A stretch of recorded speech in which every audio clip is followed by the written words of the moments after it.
Hey everybody, I'm Ryan Melby, and welcome to the first episode of the ExceLLence Sessions podcast, the most excellent podcast that you've ever seen. This is our pilot episode, and my guest here today is Miss Christina Courson. How are you doing today? I'm doing fantastic, Ryan. How are you? I'm great, because I am so excited to do this podcast. I'm excited to do this with you too. Awesome, because I really wanted to do this. So, a segment that I've always wanted to do, and we're finally doing it, and I convinced the man himself, Barry Bacon, to do this. So every podcast, we're going to have a segment called Dad Jokes with Barry Bacon. I hope you enjoy. You'll get to see her reaction to this. All right. Dad Jokes with Barry Bacon. Singing in the shower is fun until you get soap in your mouth. Then it's a soap opera.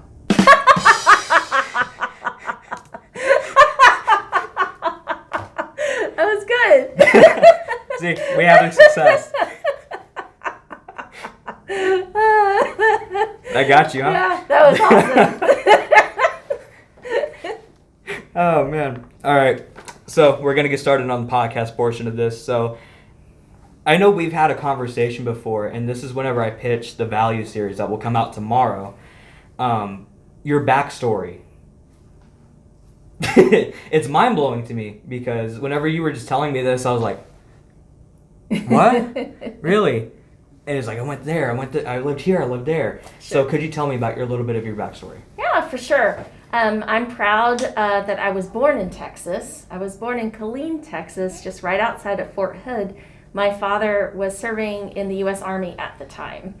And after I was born, shortly thereafter, we moved to Monterey, California, where he went to the Defense Language Institute. And I got to live in Monterey. It was fantastic. Right. And I was just a little toddler. But my parents showed me film from that time period. And it was just a beautiful place to live. And after that, we moved to Honolulu, Hawaii. Wow. Yeah.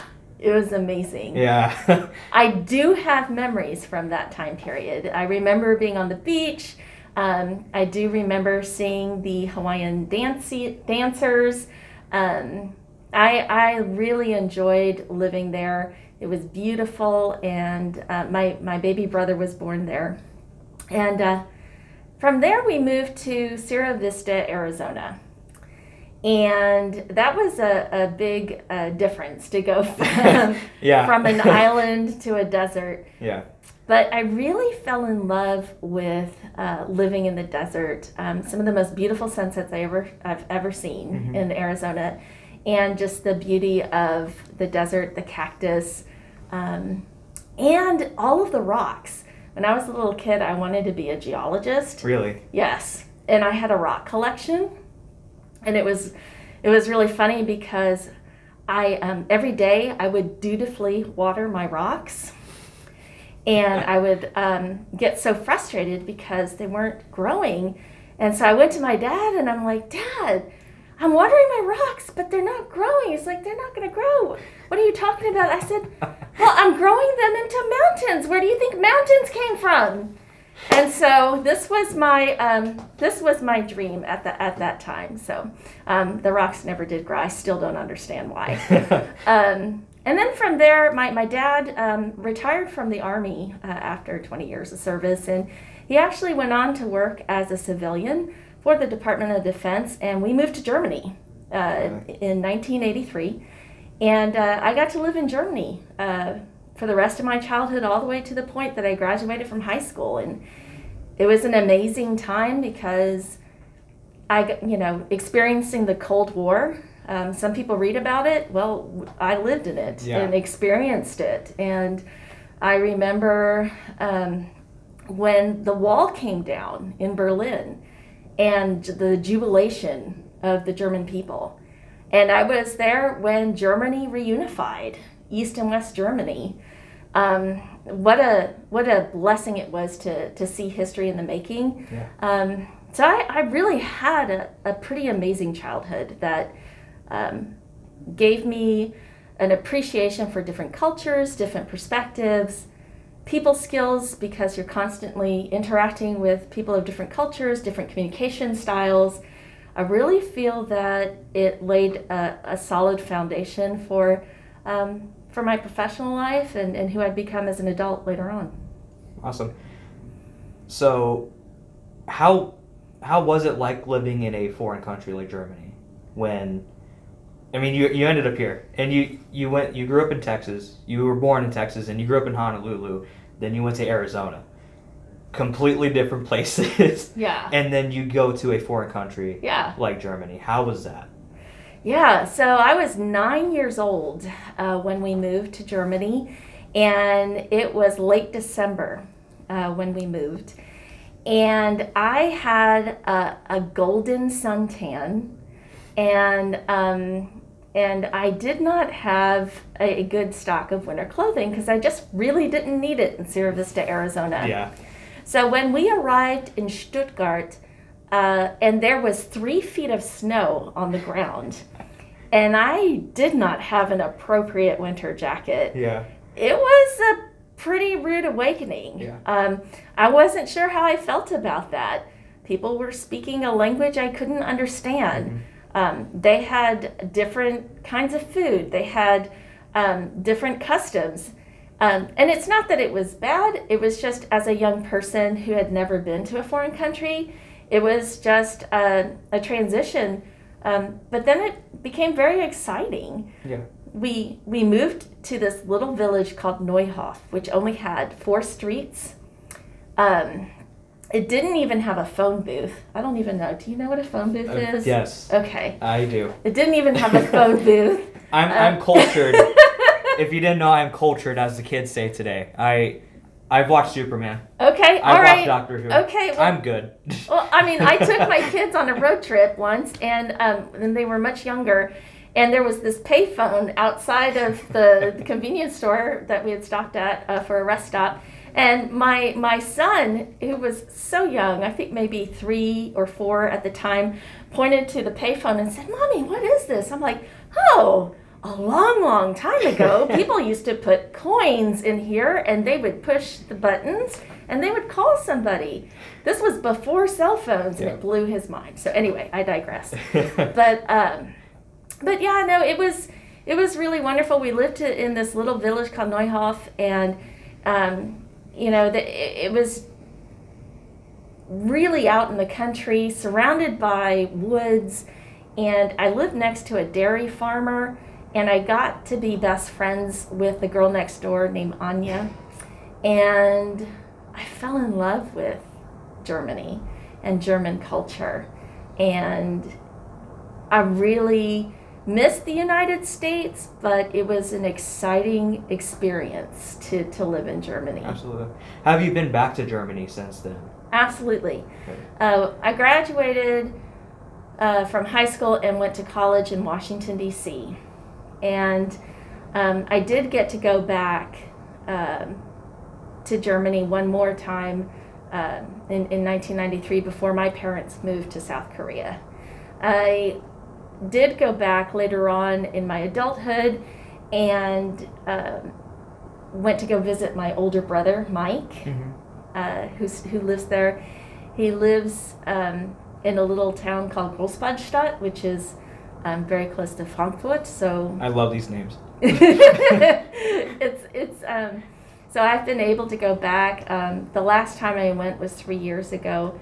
And it's wonderful because it's hard to say that I have a hometown because I've lived in different places. Yeah. Different places feel like home to me, and Germany will always be the place of my childhood, and so it'll always Absolutely. be special to me. I feel like not a lot of people can say, "Oh yeah, I lived in Hawaii," because that's not going to those places are except probably for Arizona. They're on their bucket list to go. Mm-hmm. And, you got to be a young child in Hawaii. Yes. And how old were you at the time? So I was from age 2 to age 4.5, maybe. So you kind of processed where you were. Oh, for sure. Yeah. I have a distinct memory of building a sandcastle on the beach, and my dad was trying to tell me that I was building it too close to the water. And at a very young age, my strength of persistence was evident, and I decided that I was going to build that sandcastle right where it was. Right here. I built that sandcastle, and I have the memory of the wave coming in and crashing over me. Luckily, it did not sweep me away, but it did ruin my sandcastle. I remember crying, and I remember being told, "I told you so." So, I mean, I do have these memories of being young in Hawaii. It was really amazing. Awesome. Do you remember anything from Texas, or just No, as a young kid? I do not. I was born here, and I was probably a year old by the time we moved to Monterey. Wow. Mm-hmm. Yeah. Except for the rocks, the growing rocks, the growing Dwayne "The Rock" Johnsons. Do you have any other memories of Arizona?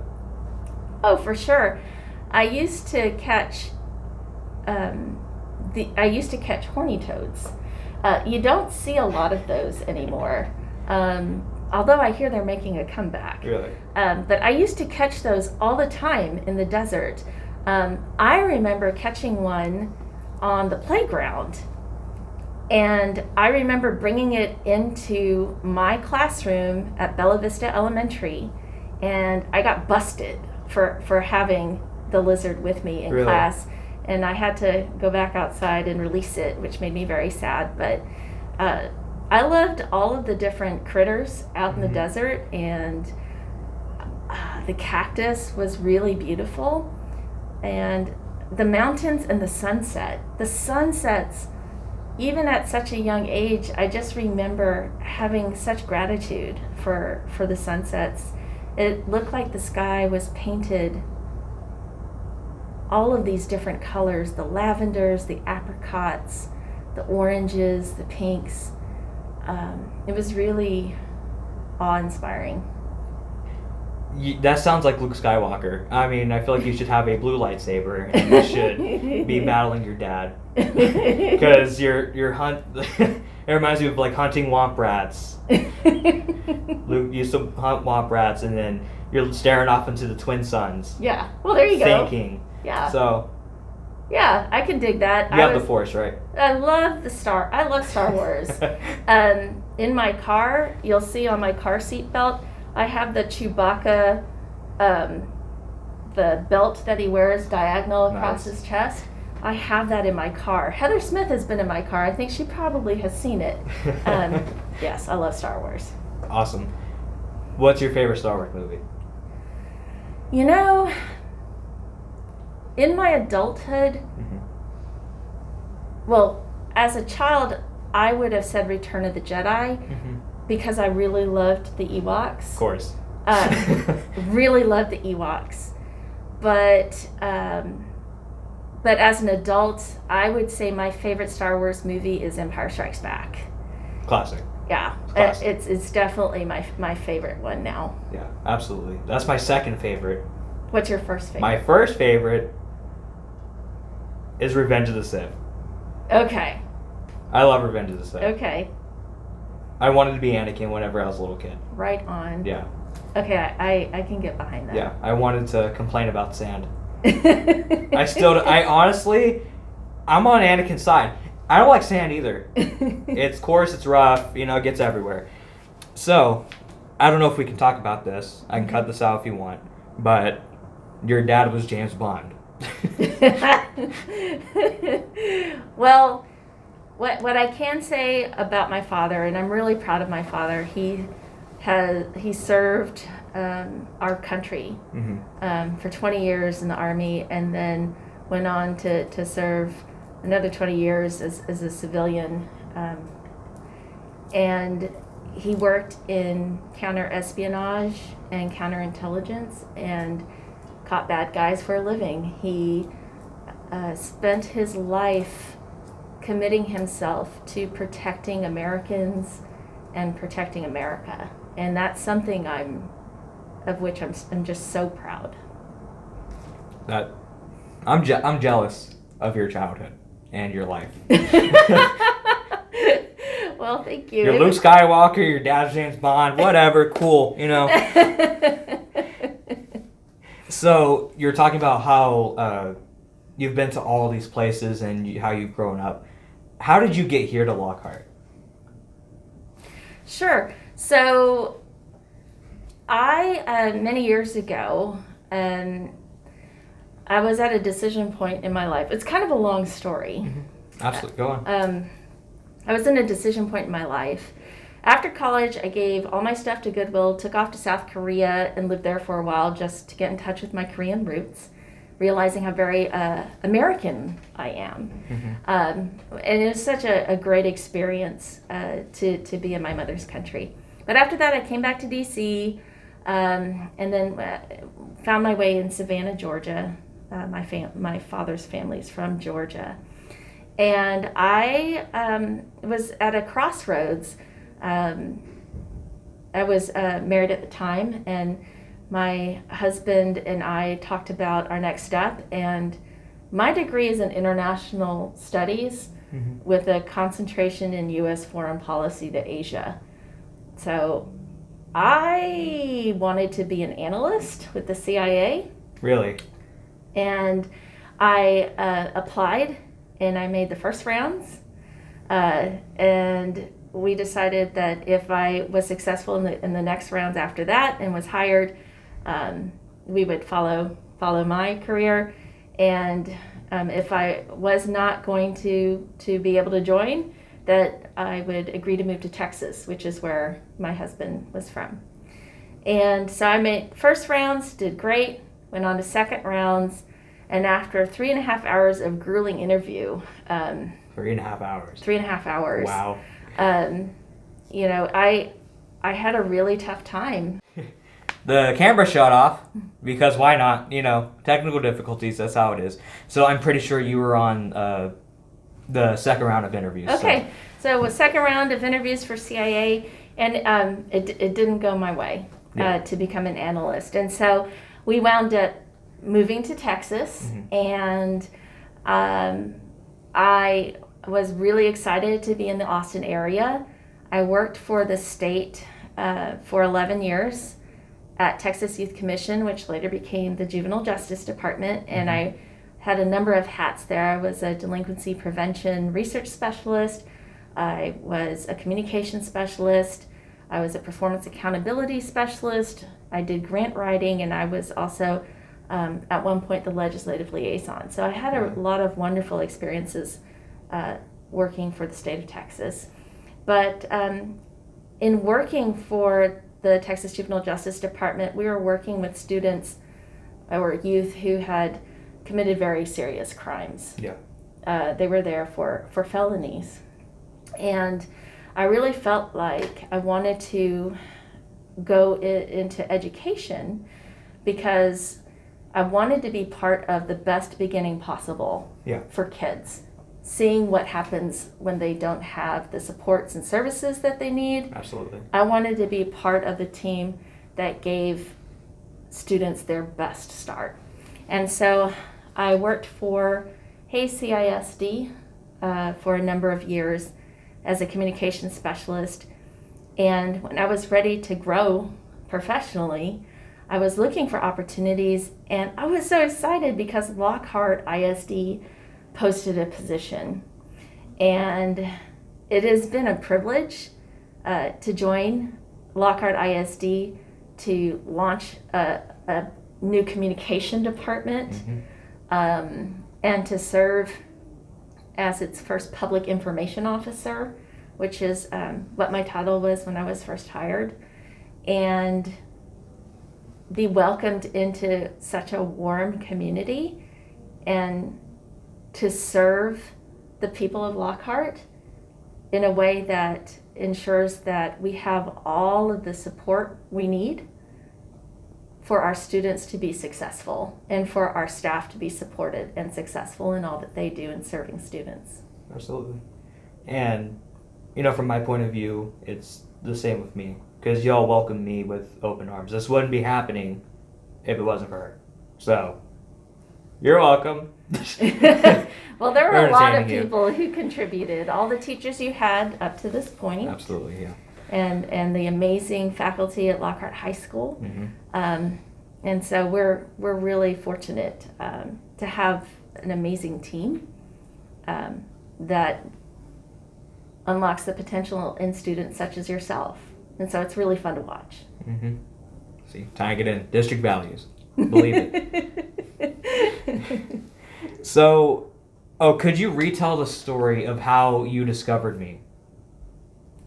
How I discovered you Yeah. at what part? Take me through the entire journey. Because I don't know the beginning part, but I know like the middle, where you actually like made the communication with me. Mm-hmm. So yeah, tell me about like this first part, and we'll go into the second part of it. Was there a specific part that you wanted me to highlight, or did you want me to just give the general description of how I came to know you? General description, and go into like I think when I first saw you is whenever we were doing the tour around the school. Mm-hmm. So yeah, around like that point. Okay. And that was when I was bringing the tour of folks coming through to yes. And you were part of that student experience. Mm-hmm. Yeah, okay. So, so one of the cool things about my job is that I get to communicate and tell the story of Lockhart ISD.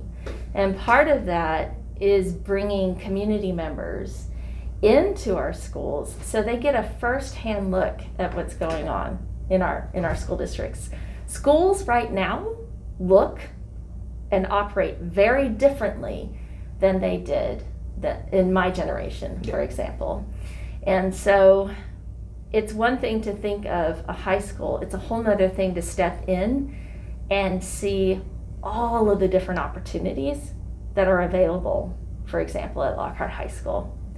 And I remember bringing in a group of visitors that were community members, representatives from businesses, representatives from different organizations in the community as we were touring Lockhart ISD. And I was excited that we were going to get a chance to show off the green room. Mm-hmm. And excited just to have some student tour guides to bring us through. And that's when I got to see Ryan Melby in action.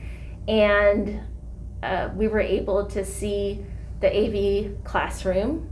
And it was so impressive for our visitors to hear from students, but also to see that the classrooms now look very different than the classrooms 20 years ago. Yeah. We got an entire studio. That's right. In the school. Yes. And it's funny because whenever I was like telling everyone, I was like short of breath.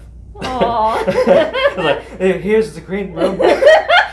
And I remember Bacon was like, who are we like showing the school to? He was like, important people. I'm like, really? Yep, just important people. That's my Bacon impression. You're going to hear that a lot throughout these episodes. Yes. I love doing it. But Yes.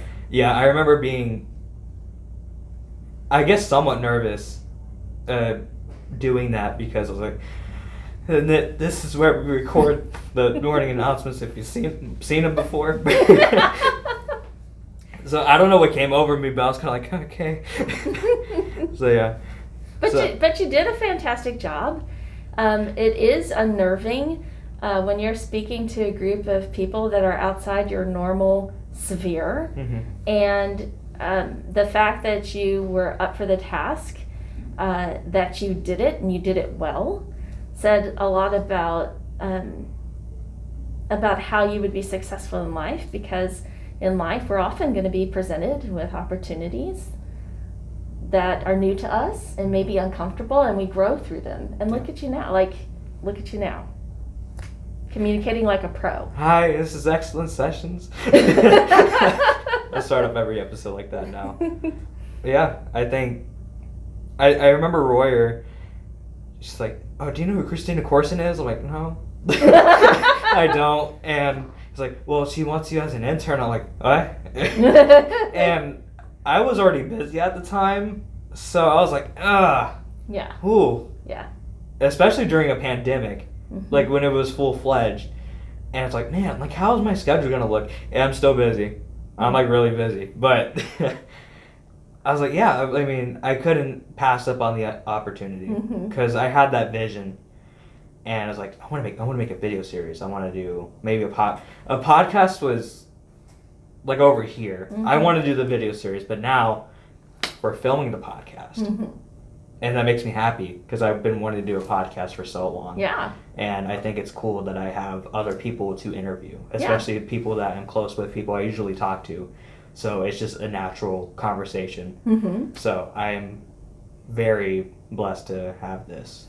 Well, I was really excited at the idea of it because, last year it was a one-person communication shop.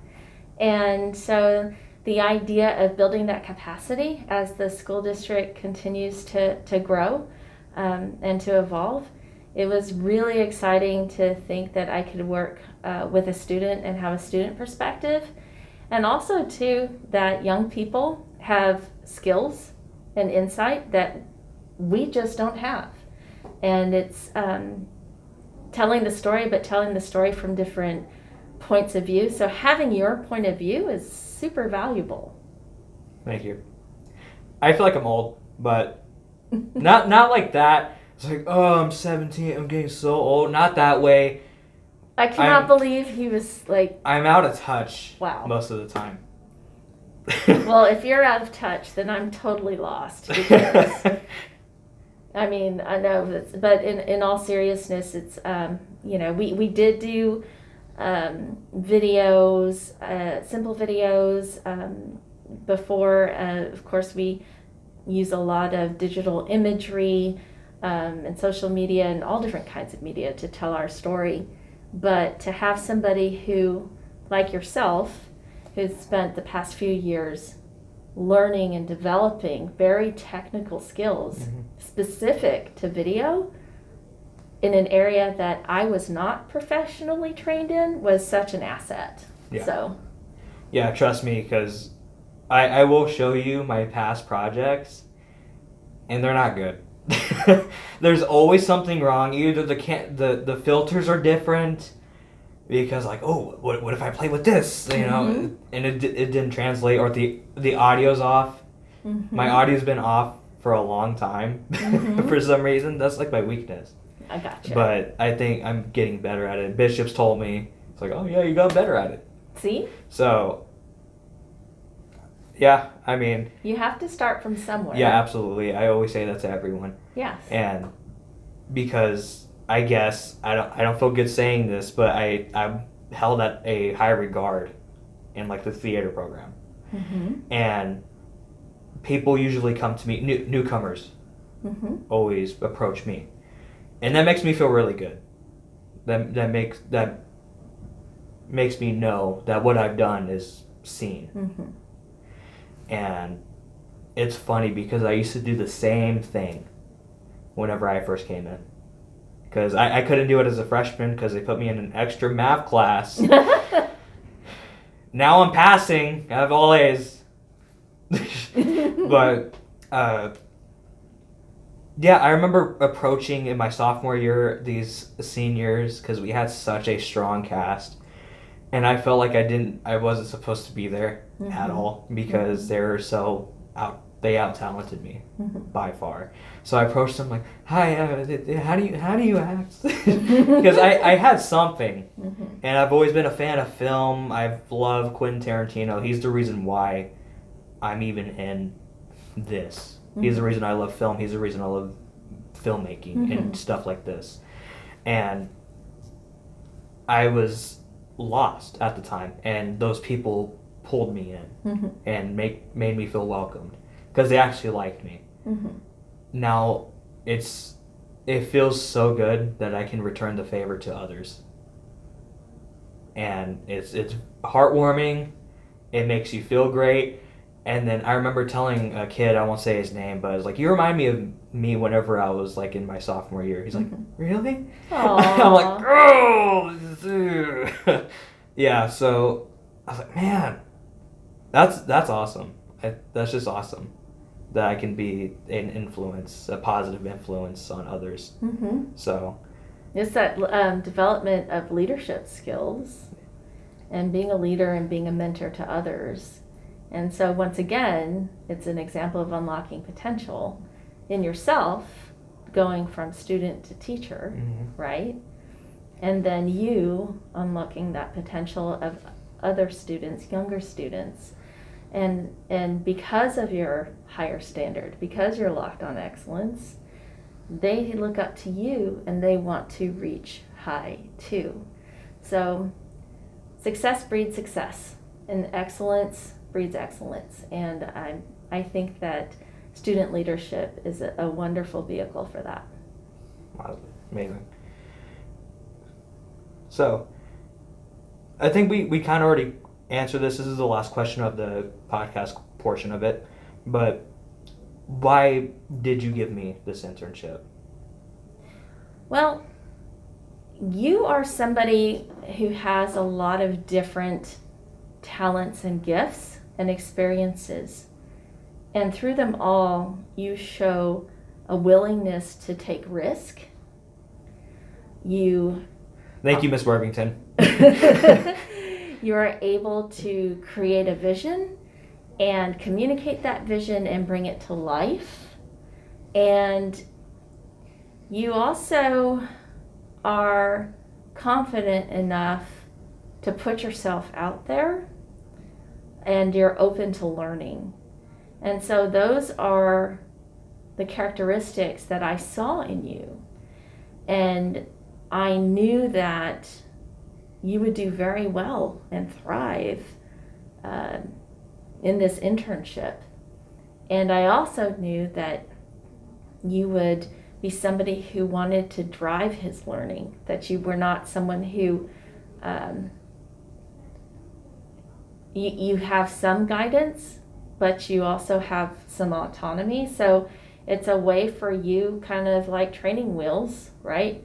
To get used to getting on that bike and driving. Eventually those wheels come off. Yeah. And we're here to help prepare you for that. Amazing. So, one of my ideas for this podcast series is that I want to do a game show with it too. So, here is our first episode, basically, of the Pop Quiz. All right, welcome to Pop Quiz with my guest, Miss Courson.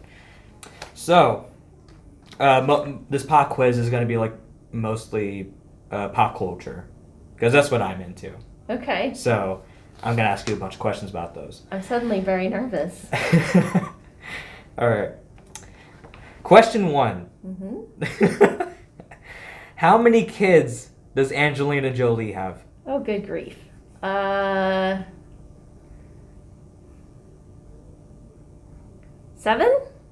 Close. 6. 6. 7? That's a lot of kids. That's Well, I knew that there were many of them. Yeah. But I thought it might have been. Okay. You're close. Okay. That was close. All right. Which actor voiced both Darth Vader and the Lion King's Mufasa? James Earl Jones. Correct. Yes. What does the acronym SMH stand for? Shaking my head. Wow, she got it. Ding, ding, ding. Yes, I have teenagers, so that was helpful. Yeah. Great. Do they usually put SMH when they... My son texts me things, and I don't know what it means sometimes. Like RN, like I finally figured out that means right now. I had to look that up too. Yeah. I'm not going to lie. Yeah. Yeah. How many Harry Potter books and movies are there? No clue. Really? No idea. Really? Was not really into Harry Potter. Really? Yeah. I would expect you to be in Harry Potter. Sorry. Could you guess? They're both different answers. How many books and how many movies? Yes. Okay. I'm gonna say 8 books. And what? 5 movies? You're close with the books. Okay. 7 books, 8 movies. 8 movies. Because they did the last book they split into 2 movies. Okay. Which Avenger, other than Captain America, was able to pick up Thor's Mjolnir in the Marvel movies? I don't know. Really? I just know it was Thor and Captain America. Mhm. I don't know who the other one was. Can I give you a hint? Yes? It was in the movie Age of Ultron. Okay, I did not see that. This would explain it. All right, the answer is Vision. Okay, sorry. I need to put that on my list. All the Marvel movies? Yeah, well, I haven't seen them all. Really? Yeah. Which ones have you you haven't seen? I don't know which ones I haven't seen because Really? I haven't seen them. Wow. Wow. Have you at least seen Thor Ragnarok? I have. That's my favorite one. I That's my love favorite Marvel it. movie. Kate Blanchett was amazing. Mhm. Yeah. What day is Star Wars Day? May the 4th. There you go. Which movie kicked off the Skywalker saga in 1977? A New Hope. Correct. What movie in 2019 topped Avatar as the highest grossing film of all time? This one's very near and dear to my heart because I hate Avatar. I don't know. We were just on the topic about it. Evidently some sort of a Star Wars movie. No. No? The other one. Some sort of a Marvel movie? Yeah. Infinity Wars? Close. Endgame. Endgame! Okay. Which I did see. I did see that. Very good. Yeah. I liked Infinity War more. Okay. It was very sad. And that makes Yeah. me happy. Yeah. All right. And that is the end Oh! of Pop Quiz. Phew! Okay. So you got, let's count them up. Let's see how much I got right. You got 1, 2, 3, 4. You got 4 right. Out of how many? 1, 2, 3, 4, 5, 6, 7, 8. Oh, man. I got a good old 50%. Yeah, that's not good. Good. Okay. See, if we do the 1.5 initiative, we're going to move you up. That's right. We're going to get you to a solid That's right. 80 next time. All right, so quick round of questions. Okay. This is my favorite portion of it. I thought we were done with the pop quiz. Yeah, we are. So this is a different pop quiz? This is quick round of questions. Oh, okay. All right. This is I the- was relaxed and now I'm nervous again. Why? Just chill out. I got a 50%. We're done. Okay. All right. You did the pop quiz. Okay. It's just quick rounds of questions. Oh, okay. As I want to get to know you more. Oh, okay. Yeah. Okay. What is your favorite film of all time? Ooh. Yeah. Mine changes every day. Okay. My favorite film of all time is Cleopatra with Richard Burton and Really? Elizabeth Taylor. Ooh. And it has been my favorite movie ever since I was a little girl. And any time that I was sick, we had like the double VHS tapes. Ooh. I would put it in my Hitachi VHS machine and I would watch Cleopatra because it's super long. Mm-hmm. But I love period pieces. Absolutely. And Elizabeth Taylor is She's awesome. Elizabeth Taylor. Yeah, she Elizabeth Taylor. I mean, Come on. yeah. And I'm a little bit obsessed with ancient Egypt, and Really? and have always been fascinated by Cleopatra. Nice. That's awesome. I did not expect that answer. Yeah. Okay. If you had a choice between 2 superpowers, being invisible or flying, which would you choose? Flying. Flying. I have a passion for travel, and a lot of that was from my childhood. If I could fly, I could go anywhere I wanted to and not have to pay baggage fees. So, It's a lot of weight though. yeah. With all the bags. Yeah, I just strap it on my back. I'll be good. If I have superpowers, I'd be able to handle it. Yeah. Ooh, this is one of my favorites. Okay. This always sparks a conversation. Okay. What was the last gift you gave someone? Ooh.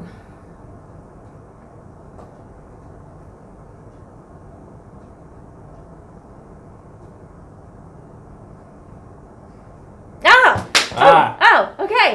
Yes. Sorry. I was like, oh, it's all a blur. Boss's Day. Boss's Day. Our cabinet team pitched in and got a gift card for our boss to go to the boardroom salon. which is this really, really nice place to get your hair cut. Really? Yes. Has leather chairs and yeah, it's really He's nice. got the works. Yeah. All right. Who is your hero?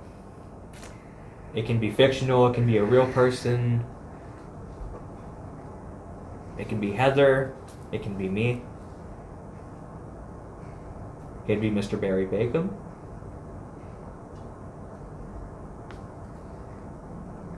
I'm like getting emotional thinking about it. Really? So my hero is actually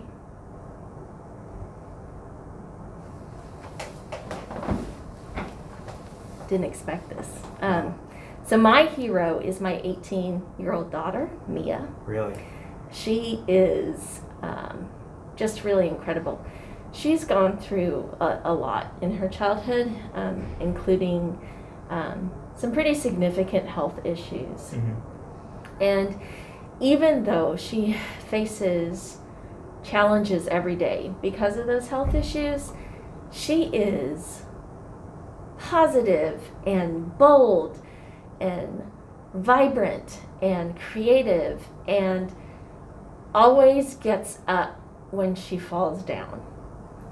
And at times when anybody would cave and just want to ball up and hide, she stands up, faces adversity,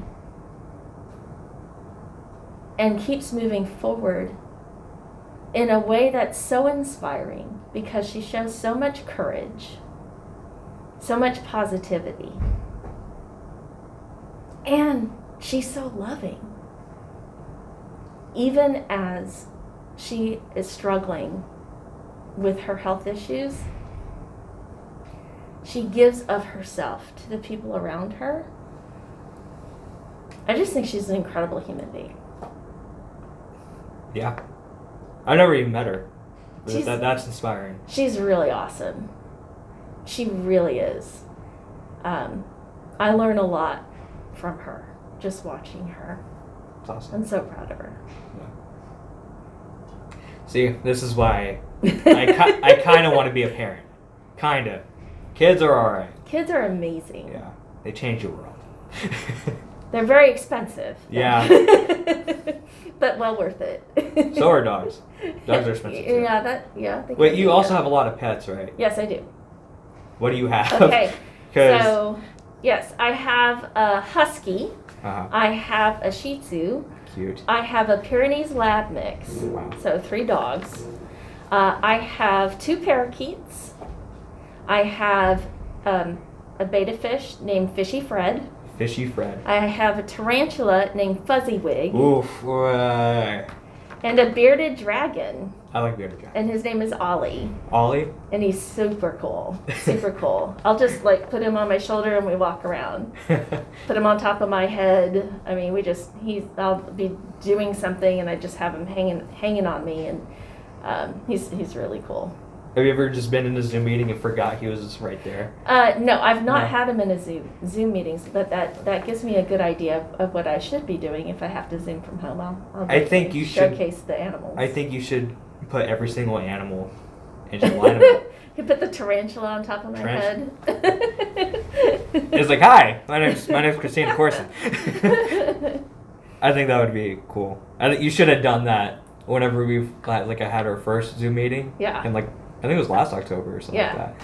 And I would be like, huh? She's got a tarantula on her head. Yeah, we're all big animal lovers in my house. Yeah.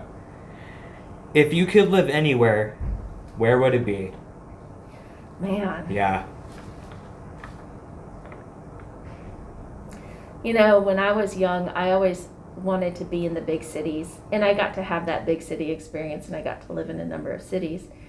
But now I have an appreciation for being out in nature and in the country. So if I could live anywhere, it would be a place that has 4 seasons, that has mountains and trees that turn color in the fall, where the air is crisp in the fall and the snow falls in the winter. And in the springtime, the flowers just come to life, bursting in color. And the kind of summers where you can barbecue and swim in a lake and just chill out. Like, I guess it's not so much a location as much as the experience. So if I could live anywhere, I guess it'd be near a mountain where I could have all 4 of those seasons and all of those experiences. And that was Poems with Christina Courson. That sounded like a poem. Well, thank you. That really. I was getting ready for Roses Are Red. Violets Are Blue. Are indeed blue. Yes. I want to live near a mountain. How about you? How about you? Sure. Oh. Well, if you have tarantulas on your head, I don't think you have a fear. But what is your biggest fear? Ooh.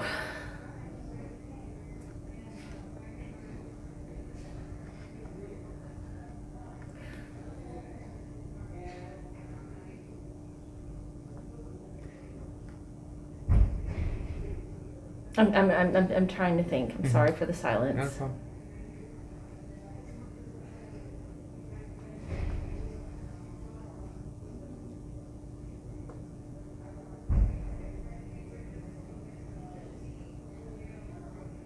Well, I can't. I think that the thing that I most fear is being unprepared. Yeah. Being unprepared, The worst. it's the worst. Whether it be like vacationing somewhere and you forgot to pack shorts, Yes. or anything. Or being unprepared for something at work Mhm. or for some important event. And I think, you know, what that's rooted in is I want very much to be of service and to take care of people. And the idea of being unprepared makes me so uncomfortable because I don't want to let people down. Yeah. Absolutely. So I think that's the part that that I'm most afraid of. Unpreparedness. Yes. All right. Final quick round of questions. What is your favorite family vacation? Ooh, one of my favorite places to go with my children is Terlingua. Really? Yes, in Big Bend, out in the desert. And I think that part of it is because of the desert that it feels kind of like my childhood a little bit. Mm-hmm. And I do get to see critters, millipedes and lizards and spiders and coyotes and bears. I love being out in the desert, and there are gorgeous mountains out there, the Chisos Mountains, and the children and I hike those mountains and go to the Window Trail. And I think that being out there disconnected from internet, disconnected from cell most of the time, really disconnected from the world, it's really grounding to be present, to be mentally present, and to be surrounded by nature. I think it's something that recharges us. Mm-hmm. Absolutely. And centers us so that we remember that there's a whole world out there beyond our cell phones and screens, and that we need to spend more time being in it. Absolutely. Mm-hmm. So, this is where our outro is. Okay. We've gone 52 minutes already. Oh, wow. Yeah. Yeah. Yeah. Wow. Yeah. This is what I wanted to. So, to end every episode, shout out to Chris Van Vliet, which I've got this idea from. I'm going to ask this question. Okay. What is one thing you're thankful for? Oh my gosh. Yeah. I am so thankful for my children being a mother is the most important thing in my life. I knew when I was very young that I wanted to be a mother. And so I'm really grateful for Aiden and Mia, who challenge me, who make me laugh, who help me, who make me feel loved, who inspire me. And, they're my why. They're my why. They're my reason for all that I do. Absolutely. Mm-hmm. Wow. And that has been the first episode of the ExceLLence Sessions podcast. I hope you enjoyed and have an amazing Lion Day.